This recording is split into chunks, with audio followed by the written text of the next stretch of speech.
A disciplina espiritual, solitude. Diferentemente de solidão, nós vamos entender o que significa a solitude, quais suas implicações, qual a importância, qual o maior exemplo de solitude que nós temos nas Escrituras, e já vou adiantando, Jesus Cristo. Como a solitude me faz bem, como ela me aproxima de Deus. Todas essas respostas nós iremos ver nesta aula sobre a solitude. Não só uma aula, mas um encorajamento para que nós possamos praticar essa disciplina tão importante.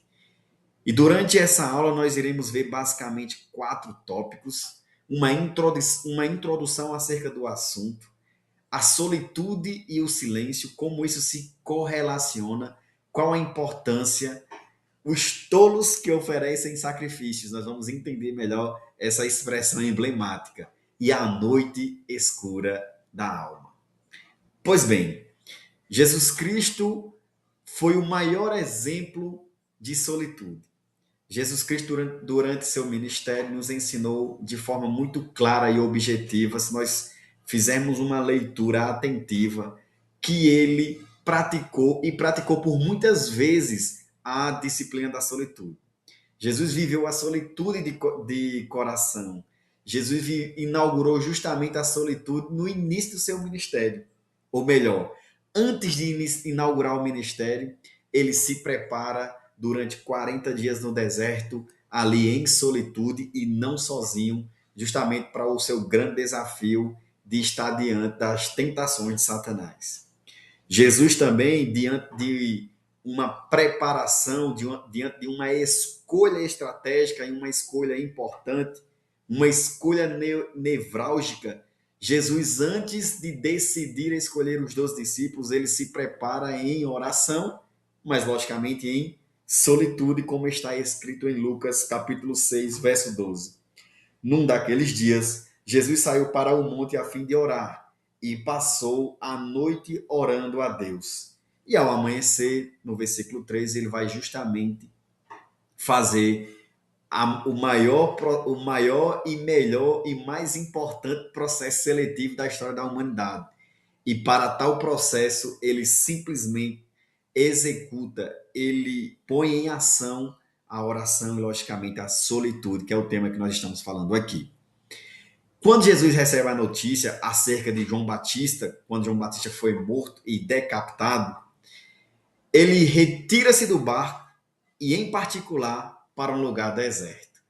Mais uma vez, agora, não antes de tomar uma decisão, como foi no caso de se preparar em Mateus 4 para a tentação e em Lucas 6:12 para escolher os discípulos. Agora se trata justamente, depois de uma notícia desagradável, depois de uma notícia impactante, Jesus se retira em particular para um lugar deserto, para orar, e assim ele estando em solitude. Então nós podemos perceber que Jesus Cristo deixa isso muito claro para nós, o quão é importante praticarmos esse silêncio interior, que pode nos libertar da solidão, do temor, da agonia, da aflição. A solidão, ela é um vazio do lado de dentro. A solitude é o interior preenchido. Então, pratique essa disciplina espiritual, porque quer sozinhos, quer em meio a uma grande multidão, estaremos sempre carregando um santuário móvel alojado no coração. Desta forma, precisamos estar o tempo inteiro com este santuário que é o nosso coração em solitude. Quer sozinho, ou seja, quer sem ninguém em volta, quer com muitas outras pessoas. A solitude não depende do meio. A solitude é uma questão de coração. E depois do milagre da multiplicação dos pães, que alimentou mais 5.000 homens, Jesus, em Mateus capítulo 14, versículo 23, subiu sozinho a um monte. Ou seja, depois de uma longa noite de trabalho, Jesus vai de madrugada ali, quando ainda estava escuro, Jesus se levanta, sai de casa e foi para um lugar deserto para orar, como também em Marcos 1:35. Então, Jesus o tempo inteiro está orando sozinho está, na verdade, em solitude. O texto traz a questão sozinho, mas justamente para dizer que estava sem ninguém em volta. Mas interiormente Jesus está em solitude. Tem uma frase muito bonita, muito interessante, muito pertinente para o nosso tema, de Dietrich Bonhoeffer. Ele diz que aquele que deseja comunhão sem solitude mergulha num vazio de palavras e sentimentos. E aquele que procura a solitude sem a comunhão perece no abismo da vaidade, do narcisismo e do desespero. Ou seja, a solitude é justamente um local onde eu lido bem com palavras e sentimentos. Eu não vivo mergulhado num vazio.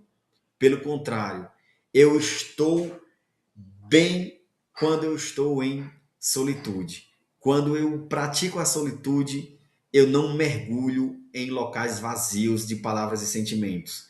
Mas quando eu não estou em solitude, mas eu acabo vivendo a solidão, eu acabo estando em um vazio de palavras e sentimentos, e isso gera uma aflição no coração mediante aos turbilhões que nós sentimos, tanto de palavras, sensações e sentimentos. Por isso que é importante a prática da solitude. E aquele também que busca a solitude, mas sem ter comunhão, vai perecer se envaidecendo ou sendo uma pessoa narcisista. Logo vai entrar em desespero. É isso que, basicamente, de uma forma resumida, são os benefícios da solitude. E falando um pouco mais sobre solitude e silêncio, sem o silêncio não há solitude. Para o cristão, no entanto, para o cristão, o silêncio não é só sobre não falar, mas sempre implica o ato de ouvir. Porque o cristão, ele se relaciona com Deus. Então, não é só sobre não falar, mas é necessariamente sempre questão de estar disponível para ouvir. Abster-se de falar sem ouvir Deus com o coração não é silêncio. Por isso que a solitude não é só apenas sobre o mecanismo de fala, mas está necessariamente implica dizer em um mecanismo de audição. O cristão ele está em solitude, mas como eu disse, ele não está sozinho, ele está o tempo inteiro ouvindo a voz de Deus. Assim como Jesus passou ali 40 dias, ele não passou 40 dias no deserto em solidão, mas ele passou 40 dias ouvindo a voz de Deus, logo ele estava em solitude, logo ele não estava sozinho. A pessoa que está submetida à disciplina do silêncio pode dizer o que precisa ser dito quando é necessário dizer. Ou seja, a solitude, quando nós estamos em silêncio, nós estamos sendo preparados e forjados para sermos uma pessoa assertiva. Falamos sempre que necessário, no momento certo, com as palavras certas. Provérbios capítulo 25, verso 11 diz que a palavra proferida no tempo certo é como frutas de ouro incrustadas numa escultura de prata. Ou seja, precisamos nos calar nos momentos certos. Não devemos falar quando, na verdade, deveríamos estar calados. Mas também isso só vai ser possível de acordo com a disciplina do silêncio.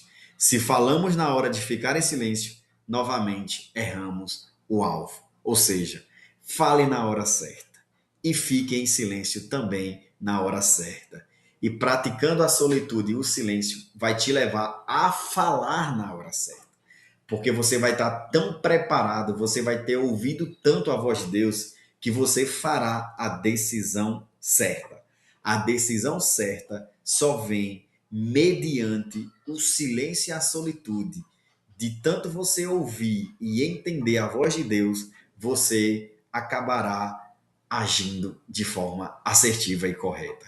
E as decisões da sua vida serão muito mais assertivas. Ou melhor, serão completamente assertivas. Estou sendo redundante no termo para dizer que quando nós estamos diante da vontade de Deus, da orientação de Deus, da voz de Deus, nós acertaremos o alvo.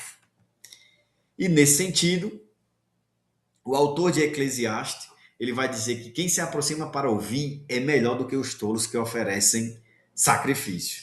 Depois ele vai dizer: não seja precipitado de lábios, nem apressado de coração para fazer promessas diante de Deus. Deus está nos céus e você está na terra. Por isso, fale pouco. Estamos acostumados a confiar nas palavras como meio de administrar e controlar os outros. Se ficarmos em silêncio, quem assumirá o controle? Na verdade, Deus assumirá o controle. Contudo, jamais permitiremos que ele assuma o comando enquanto não confiarmos nele. O silêncio está intimamente relacionado à confiança. É muito bem sabido que o controle da fala, a narrativa, o raciocínio, a persuasão, ela se dá muito em função do que nós estamos verbalizando e falando e conversando. Com isso, muito da nossa administração está em meio justamente à fala. Quando nós falamos, nós controlamos, nós chegamos aonde queremos. Só que aí, quando nós ficamos em silêncio, nos sugere que o controle estará fora de nossas mãos. Mas, na verdade, isso é um sentimento muito humano, um sentimento muito carnal. Porque nós estamos tanto acostumados a ter o controle de tudo e de pessoas que, para tal, precisamos estar sempre falando, mas não é isso. Nós precisamos nos permitir de confiar em Deus e ficarmos em silêncio. Muitas das vezes, em muitos aconselhamentos, o fato de estarmos falando demais não está trazendo controle para aquilo que você deseja, para aquilo que até Deus já te mostrou. Na verdade, é hora de ficar em silêncio, porque o controle das vidas não está nas mãos do pastor, não está nas mãos do aconselhador ou do conselheiro. Na verdade, o controle das pessoas com que nós nos relacionamos está nas mãos de Deus. E nós somos um canal de bênção na vida das pessoas, não para controlá-las, mas para abençoá-las. Então, se Deus pediu para falarmos, falemos. Mas se Deus pediu para agora ficarmos em silêncio, fiquemos em silêncio e descansemos nossos corações, porque quem está no controle é Deus. Falar na hora errada traz muitos problemas, mas ficar em silêncio na hora certa vem a solução de Deus. Então, que nós possamos estarmos sempre com o coração disponível para Deus, para sabermos que, muitas das vezes, o silêncio será o melhor conselho. Muitas das vezes, se abster será a melhor indicação. Porque quando o conselho já é dado, quando você já tem falado, você não precisa se prender à resolução, porque quem dá a resolução é Deus. Falou, está falado. Agora é posição, é posicionamento de ficar em silêncio, porque o silêncio está intimamente relacionado à confiança. E se você tem algo diante de Deus, que você já fez de tudo, que você já fez a sua parte, fique muito bem tranquilo, porque em silêncio e confiando em Deus, esse silêncio vai ser ensurdecedor, porque quem age é Deus. Amém? Indo para o final, o silêncio é uma das disciplinas mais profundas do Espírito. Simplesmente porque põe um freio em todas as nossas justificativas. Isso é muito bem verdade, porque o tempo inteiro queremos nos justificar diante de situações adversas. Mas, ao invés de justificar, ao invés de tagarelar, ao invés de verbalizar, ao invés de sair disseminando narrativas, confie em Deus, esteja em silêncio. No mais, Deus vai fazer. E a língua, isso inclusive, fica até de reflexão para as nossas vidas, porque a língua é o nosso termômetro, né? Ela informa justamente a nossa temperatura espiritual. E a língua também é um termostato, regula a nossa temperatura. Então, controle a língua. Ao controlar a língua, pode significar tudo em nossas vidas e alcançarmos uma espiritualidade cada vez mais saudável. E indo para o nosso último slide, a noite escura da alma, inclusive termo utilizado pelo João da Cruz, inclusive é um livro, João da Cruz ele vai trazer justamente que a escuridão da alma é um processo de solitude que não é uma punição, que não é uma aflição, mas é um momento necessário para a libertação. Olha que interessante. Existem encontros divinos que eles vão se dar mediante a caverna, mediante a escuridão. E são momentos aos quais não é uma punição, mas é um local de ouvir respostas, de preparação e de receber uma visita de Deus, assim como Elias estava na caverna. Ele foi até por motivos humanos pesados, ou por motivos humanos desgastantes, ele se sentiu com medo. Ele vai para a caverna, mas na caverna ali ele não estava sozinho. Ele tem um encontro com Deus. Deus fala com ele através de uma brisa suave, ou seja, diante de tantos turbilhões de pensamentos, existe uma brisa suave de Deus para apaziguar o coração, para desacelerar a mente e realinhar a rota. Deus é muito bom, Deus é muito maravilhoso. E olha que interessante quando João da Cruz chama a noite escura da alma como pura graça. Ele diz assim: ó noite que guiaste, ó noite amável mais que a alvorada, ó noite que juntaste, amado com amada, amada neste amado transformada. Ou seja, é a noite escura da alma que traz transformação. É uma noite que não traz solidão, mas traz união, traz junta. É a noite que é mais amável do que a alvorada, né? A alvorada é justamente aquele momento do dia que vem a luz do dia. Existem noites que são mais iluminadas do que certas manhãs. E a noite escura da alma é um meio de Deus nos levar à quietude, a fim de que estejamos descansados, para que nós descansemos. Alguns vales são Deus chamando para noites escuras de silêncio e crescimento espiritual.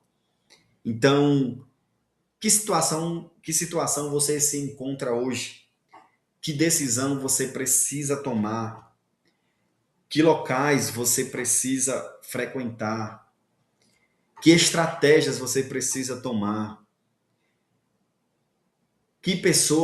Quais pessoas você precisa orientar? Enfim, talvez seja um momento de solitude. Talvez antes de você tomar qualquer ação, seja um momento de refletir em solitude a orientação de Deus. E eu oro para que Deus traga, diante desse turbilhões de situações, palavras, sentimentos, sensações, visões, diante dessa situação que parece embaraçada, Deus destrinche tudo mediante a uma brisa suave e que você não escorregue nas bananas da vida, nas cascas de bananas da vida, mas que você caminhe por um corredor sólido, por um caminho limpo, por um caminho desobstruído. Então, que Deus te abençoe, que você curta, compartilhe e comente essa aula e que nós nos veremos muito em breve em nossa próxima disciplina, a terceira disciplina exterior, a submissão. Te espero, até mais, que Deus te abençoe.